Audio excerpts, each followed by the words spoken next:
On a freezing morning in late 1983, 6 men walked into a secure warehouse near London's Heathrow Airport. They had spent months calculating an infiltration based on a precise mathematical expectation: £3 million in paper currency. It was light, easy to pack, untraceable if handled correctly, and perfectly matched to the cargo space of a standard Ford Transit van. Instead, when they cracked the vault, they found themselves staring at 3 tons of pure, unrefined gold bullion. In that exact fraction of a second, the mechanics of their crime completely inverted. They were no longer just armed robbers slipping through the seams of an airport security grid. They were now the custodians of £26 million worth of heavy, immovable gold. This is the breakdown of the Brinks-Mat heist, an operation that did everything right, only to be systematically destroyed by the unyielding weight of its own success. Act 1. The Inside Seam. Every industrial fortress possesses a human architecture, and every secure vault relies on the assumption that the people holding the keys fear the system more than they covet the vault's contents. To bypass the physical barriers of the Brinks-Mat warehouse, the criminal syndicate did not design a complex tactical assault. They targeted a relationship. The inside link was Anthony Black, a newly recruited security guard working the dawn shift at the facility. Black was unremarkable, a perfect proxy who blended seamlessly into the daily operational traffic of the estate. But outside the warehouse, Black was the brother-in-law of a man named Brian Robinson. And Robinson was the core architect of a specialized criminal cell that included Michael McAvoy, a highly focused, ambitious underworld figure looking for a career-defining score. The security protocols at Brinks-Mat were mathematically sound on paper. The vault could not be opened by a single rogue actor. The combinations and physical keys were split between 2 separate duty managers. If one manager was compromised, the vault remained sealed. The system was optimized to resist an internal threat.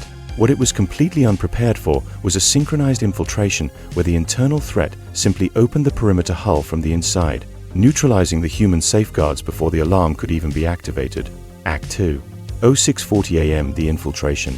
At exactly 40 minutes past 6, Anthony Black walked to the staff entrance door and disengaged the mechanical lock. He didn't use force. He didn't make a sound. He simply overrode the primary barrier.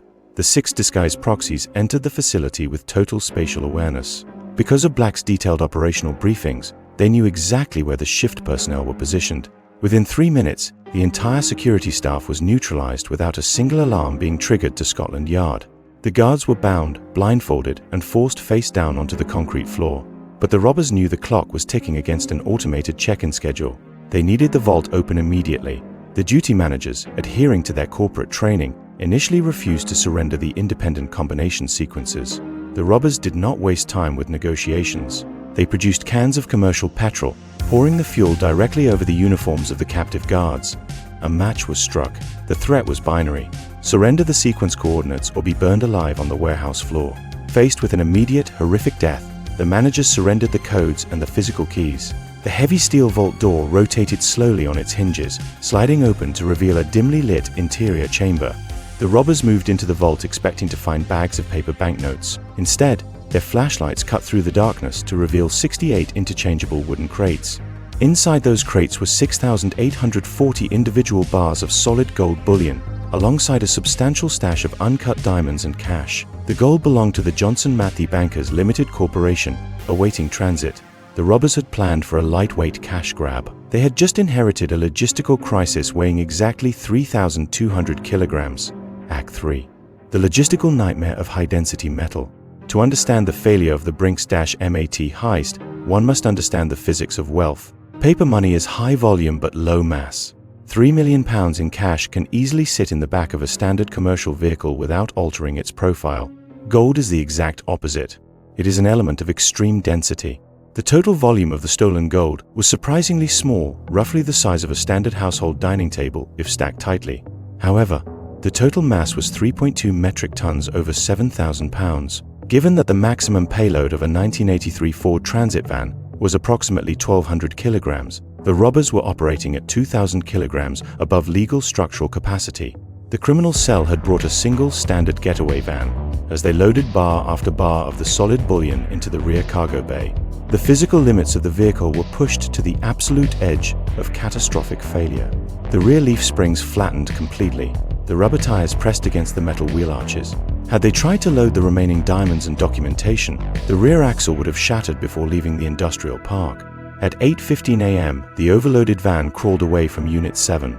The robbers had escaped clean, but they were now driving a massive, rolling anomaly. Any experienced traffic officer, looking at the severe rear-end sag of that vehicle, would have pulled it over instantly. The gang had to navigate the morning London traffic at a highly restricted speed, terrified that hitting a single pothole would snap the vehicle's suspension and leave 3 tons of royal gold spilled across a public tarmac. Act 4. Smelting the evidence. A stolen banknote can be spent. A stolen gold bar stamped with the official refinery serial numbers of the London gold market is completely useless. It cannot be deposited into a bank, it cannot be sold to a legitimate dealer, and it cannot leave the country through standard logistics. The moment the robbers unloaded the gold into a safe house in South London, they realized they didn't actually own £26 million. They owned a giant pile of radioactive metal. To turn the physics of gold into the liquidity of cash, they needed a master alchemist. They turned to Kenneth Noye. Kenneth Noye was a highly sophisticated underworld operator who understood the legal blind spots of the international bullion market. Noye recognized that gold has no permanent memory. If you change its geometry, you change its identity. He established a clandestine smelting laboratory in the grounds of his secure home in Kent.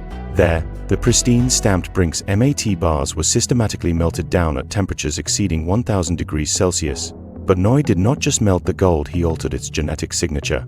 He mixed copper scrap and lower purity coins into the molten gold, deliberately diluting its refinement rating. This erased the specific chemical purity profile of the Johnson Matthey bullion. The altered gold was then introduced into the legitimate market through a Bristol-based gold dealer named John Palmer. Palmer would claim the metal was scrap gold recovered from legitimate jewelry liquidation, sell it back to unsuspecting refineries including, ironically, Johnson Matthey themselves, and receive clean, traceable bank transfers in return. The loop was complete. The stolen gold was being sold back to the people it was stolen from, paid for with clean corporate cash. Act 5. The trap snaps. The alchemy was working, but the criminal cell had miscalculated a fundamental rule of investigation. The simpler the inside link, the easier the forensic backtrack. Scotland Yard's flying squad did not need to trace the gold. They simply looked at the roster of personnel who had a flawless, non-violent shift history on the morning of the heist.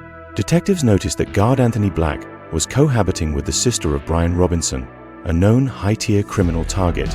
Within days of the heist, Black was pulled into an intense interrogation cell. The system he thought he outsmarted applied immediate psychological pressure. Under intense questioning, Black's composure collapsed completely.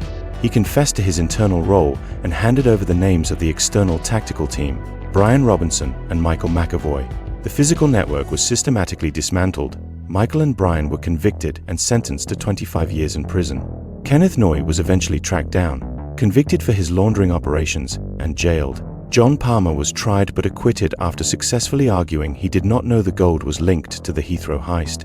But while the actors of the Brinks-Mat heist were securely behind bars, the true legacy of the crime had already escaped into the global economic bloodstream. The metamorphosis of wealth. The Brinks-Mat heist never truly ended because the physical gold was never fully recovered.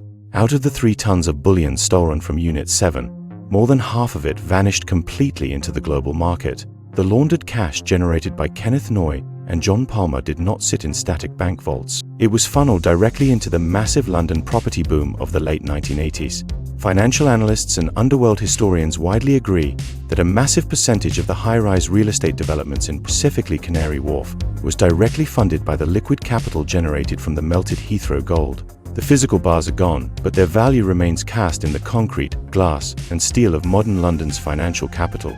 The 6 men who walked into Unit 7 looking for paper cash wanted an easy score. What they achieved instead was a permanent, structural distortion of the British economy.